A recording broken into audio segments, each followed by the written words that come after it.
In 1845, in his autobiography, a former slave, described by the 19th century feminist Elizabeth Cady Stanton as majestic in his wrath, wrote, "Just at this point of my progress, Mr. Auld found out what was going on, and at once forbade Mrs. Auld to instruct me further, telling her, among other things, that it was unlawful, as well as unsafe, to teach a slave to read.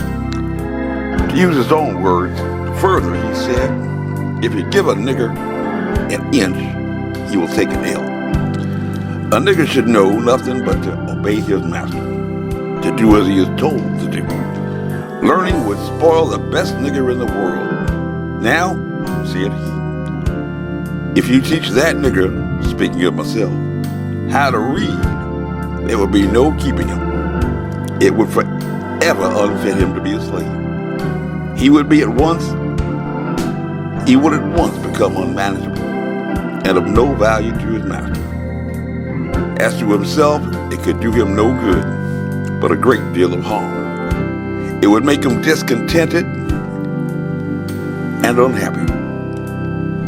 These words sank deep into my heart, stirred up sentiments within that lay slumbering, and called into existence an entirely new train of thought. It was a new and special revelation, explaining dark and mysterious things with which my youthful understanding had struggled, but struggled in vain. I now understood what had been to me a most perplexing difficulty, to wit, the white man's power to enslave the black man. It was a grand achievement, and I prized it highly. For that moment, from that moment, I understood the pathway from slavery to freedom. Most feminists on liberal college campuses today would describe that early Republican and abolitionist, Frederick Augustus Washington Bailey, patronizingly as an aspirational leader of his people. But if you need a meme on the internet, you will find this passage reduced to a neat quotation that education makes a man unfit to be a slave, and described to a man you may know by name as Frederick Douglass. Yet even the abbreviated version of his autobiography might inform you that he would not be satisfied if he were to learn that in the same year that Monique O'Grady, an African-American public relations specialist and endorsed Democrat, wept tears into a t-shirt to change the name of a local high school, totally forgetting about a grandmother who was more concerned about her grandchildren at academic risk in those classrooms just days after the tragedies in Charlottesville, the only African-American students who were recognized for outstanding achievement in Arlington Public Schools, the best public schools in the Commonwealth, were in athletics. Education makes a man unfit to be a slave. In 1954, over a century after that phrase was born, Thurgood Marshall, an attorney for the NAACP, argued before the Supreme Court, before Chief Justice Earl Warren, who wrote these words about education. "Today, education is perhaps the most important function of state and local governments. Compulsory school attendance, laws, and the great expenditures for education both demonstrate our recognition of the importance of education to our democratic society. It is required in the performance of our most basic public responsibilities, even service in the armed forces. It is the very foundation of good citizenship. Today it is a principal instrument in awakening the child to cultural values, in preparing him for later professional training, and in helping him to adjust normally to his environment. In these days, it is doubtful that any child may reasonably be expected to succeed in life if he is denied the opportunity of an education. Such an opportunity, where the state has undertaken to provide it, is a right which must be made available to all on equal terms. But in the beautifully diverse schools of Arlington, Virginia, that some wanted to named after a statutory rapist of a Native American child named Mildred Jeter, filled with emotion by the way an interracial child told the story so much better than they could. In 1954, we're not so diverse at all. In fact, in 1948, Constance Carter, an African-American woman, brought a suit on behalf of 300 students that was argued before the Fourth Circuit in 1950. As the Fourth Circuit described, this case again brings to our attention the right of a Negro students in state schools to the same or substantially equivalent privileges of education as white students. The difficulties inherent in the practice of segregation are again emphasized. The schools in question are high schools located in Arlington County, Virginia, where the Negroes of school age constitute only a small percentage of the school population, so that the expense involved in affording to the small minority in a separate school every course of study and every kind of equipment and recreational facility that are given the majority is proportionally very great. Washington Lee High School for white students is predominantly a senior high school with a total of 2,377 students, of which 1,881 are in the senior and 496 in the junior high school. Hoffman Boston High School for Negro students is predominantly an elementary junior high school with 48 senior high school pupils, 13 boys and 35 girls, a total enrollment of 270. In 1946 to 1947 and in 1947 to 1948, high school students numbered 12 and 18 respectively, of which only 3 were boys. The burden upon the county authorities became more onerous when in recent years the schools in the District of Columbia imposed a tuition fee upon students from Arlington County and discontinued the practice of admitting Negro high school students from the county free of charge. Negro students who decide to attend Washington schools to obtain courses and facilities available to whites, but not Negroes in Arlington County, applied to the Arlington County School Board to pay their tuition. And this was done during the 1946 to 1947 and 1947 to 1948 sessions. In 1948 to 1949, however, payment of tuition was refused to all Negro students except those who had completed 3 years of work in the District of Columbia School. And in 1959, the year in which Arlington County Board member Libby Garvey celebrated how, despite a Supreme Court decree, the Arlington Public Schools had desegregated with all deliberate speed and without reported incident, E. Leslie Ham, a relative of Dorothy Ham, whose name you may have found on an Arlington Public School, was so concerned about education in Arlington Public Schools, despite the case that Thurgood Marshall had won at the Supreme Court, and despite the public schools that we now declare as awesome because diversity is their strength, that she had to bring a case to a federal court after the entire school board had been replaced by supporters of Senator Harry Byrd, because these concerned citizens wanted to take just a little bit longer, denying the applications of 26 African-American applicants to Washington Lee High School. And perhaps Libby Garvey does not consider it a reported incident when a federal circuit court has to issue a court order to compel the public school board to comply with a decree of the highest court in the land. But that is exactly what occurred. Like climate change, those are just the facts. But elected African-American Democrats, like Monique O'Grady, can close their eyes and smile at this history and accept spending money on cosmetic changes to a high school about which no person of color ever complained, while a grandmother, more concerned about the education of her grandchildren in those schools, with an achievement gap that finds children of color scoring as much as 200 points below their Caucasian classmates, and reject public charter schools because Arlington County Board member Matt DeFerrante, himself an NAACP member, explained suburban schools are not the mean streets like the schools in the inner cities, like D.C., just across the river, where in 1948 our local schools were sending children of color and refusing to pay for their education.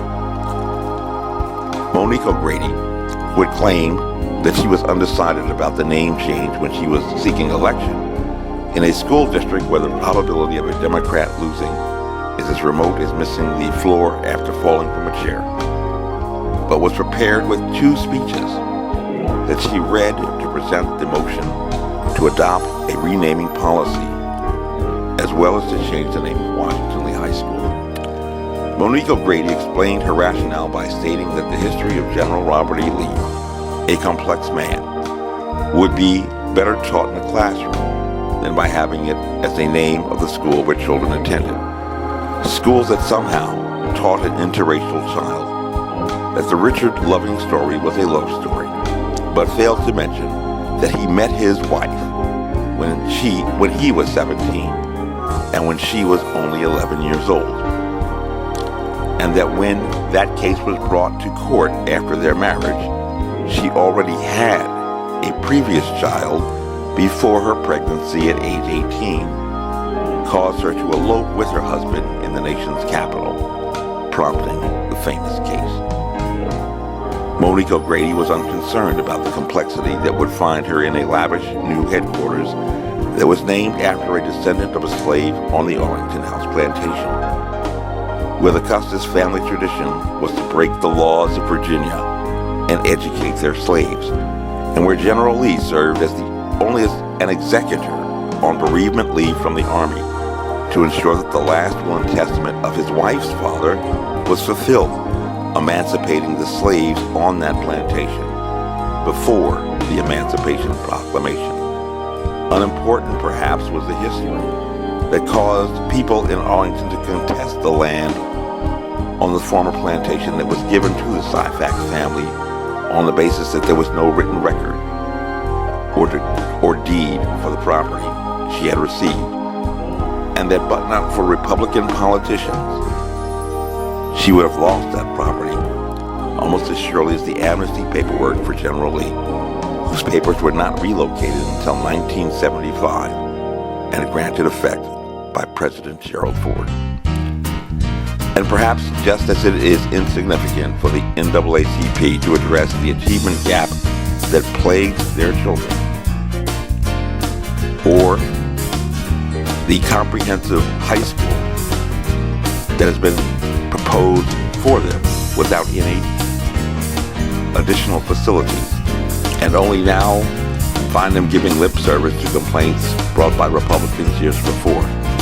It is wholly insignificant that the Fourth Circuit that had compelled Arlington public schools to obey the Supreme Court and that had decided an arrangement to finance the education of children of color who were forced to cross the river to attend school, on the day after the Democrat Party's most reliable voters cast their vote to restore the Democrat majority in the State House in Richmond, praised by notable, affluent, Caucasian, progressive politicians like Tim Kaine and Don Beyer.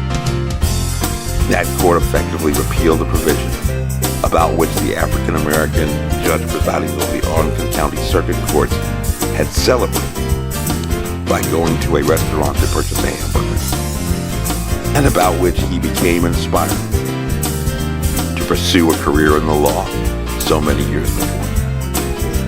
Yes, as of November 6, 2019, Congressman John Lewis better not attempt to integrate any lunch counters and expect to be acquitted because of discrimination during the arrest and prosecution, because that law has now been repealed and the NAACP has chosen not to contest it. But they also declared a national moratorium on public charter schools, the only thing that has, in recent years, began to address a 150-year-old achievement gap. and they are content with the unsustainable equation that finds more black babies killed in abortion in New York City than are being born. And as we know, they claim that African Americans who have chosen rather to support the president, a deplorable, have betrayed their people. But in his last address, a dreamer and a Republican observed, "We aren't engaged in any negative protest and in any negative arguments with anybody. We are saying that we are determined to be men. We are determined to be people. We are saying that we are God's children. And if we are God's children, we don't have to live like we are forced to live." Now, what does this all mean? It means that we've got to stay together. We've got to stay together and maintain unity.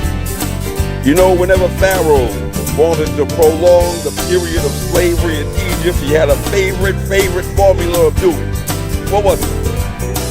He kept the slaves fighting among themselves.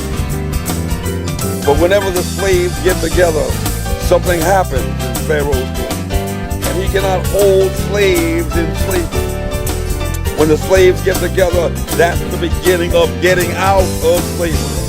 And so in November, it is a referendum election where you have the power to choose between the party of manumission, slavery, oppression, Jim Crow, and subjugation, or to choose the party of emancipation. In November, you have the power to choose between the party of welfare entitlement and government dependency, or the party of opportunity. In November, you have the power to choose between the party of underperforming public schools and achievement gaps, or the party of school choice. You have the power to choose between the party of mandatory union membership or the party of a right to work. You have the power to choose between the party of universal socialized medicine or the party that will let you choose your provider and your doctor and your insurance plan. In November, you have the power to choose between the party of awaiting the arrival of law enforcement or the party of the right to stand your ground and defend yourself. In November, you have the power to choose between the party of higher taxes and growing bureaucracies or the power of lower taxes and self-determination.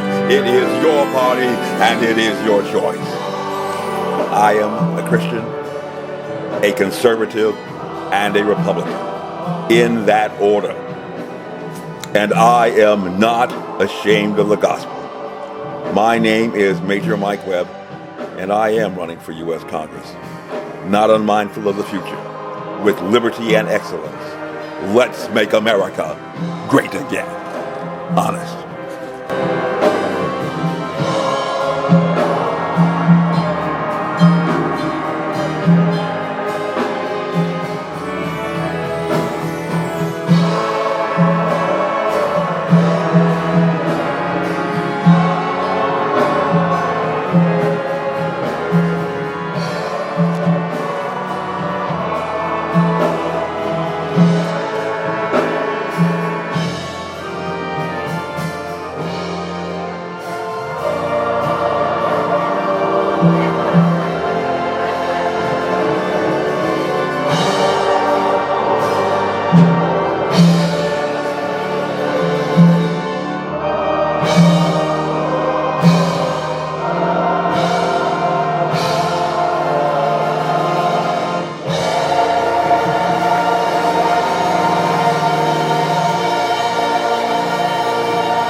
This advertisement was authorized by Mike Webb.